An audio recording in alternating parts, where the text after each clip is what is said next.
പശ പശ വീട്ടിലൊട്ടി പശ വില വെറും 3 മുട്ട. തടി, കല്ല്, പുല്ല്, വാല്, എല്ല്, വള്ളി, ചുള്ളി എല്ലാം ഒട്ടിക്കാം.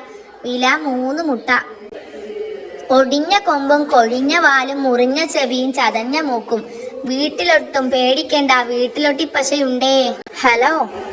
വിട്ടുമുറിഞ്ഞതെടുക്കേണം, വിട്ടാലൊട്ടി പുരട്ടേണം, വിട്ടുമുറിഞ്ഞത് കൂട്ടിച്ചേരും, വിലയാണെങ്കിൽ നിസാരം. ഹലോ ചേട്ടാ, പശ വേണം. വേണോ? വള്ളി ഒട്ടിക്കാനാ ഈ പശ പറ്റുമോ? പിന്നല്ലാതെ, വള്ളി, ചുള്ളി, ഉള്ളി. മതി മതി, പശതാ. കുഴപ്പമൊന്നുമില്ലല്ലോ? ഇല്ലെന്നേ, 99% വീട്ടിലൊട്ടിയുടെ വിജയ സാധ്യത. ശതമാനമോ? അതെന്താ? എന്ന് വെച്ചാൽ 100 തവണ ഉപയോഗിച്ചാൽ 99 തവണയും ഒട്ടും. അപ്പോ ബാക്കി 1 തവണയോ? എന്ത് കാര്യത്തിനും 1% കാട്ടുമുത്തപ്പന്റെ കയ്യിലല്ലേ? ശരിയാ, കാട്ടുമുത്തപ്പന്റെ അനുഗ്രഹം ഉണ്ടെങ്കിൽ ഏത് കാര്യവും നടക്കും. എന്തിനാ സൂത്ര പശ?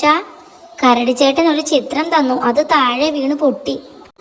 അയ്യോ പറ്റിച്ചടോ, ഇത് ഒട്ടുന്നില്ല. ഹമ്പടാ, ഇതങ്ങനെ വെറുതെ വിട്ടാൽ പറ്റില്ല.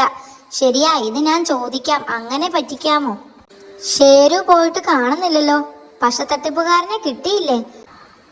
കിട്ടി. ഷേരു ശരിക്കും ചൂടാവുന്നുണ്ടല്ലോ. ഹിഹിഹി. പശ പറഞ്ഞ വിലയ്ക്ക് വാങ്ങിയിട്ട് പറ്റിക്കുന്നോ?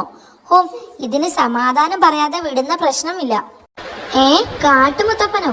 ഒട്ടാത്ത 1% കാട്ടുമുത്തപ്പൻ കാരണമാണെന്നല്ലേ അങ്ങേര് പറഞ്ഞത്?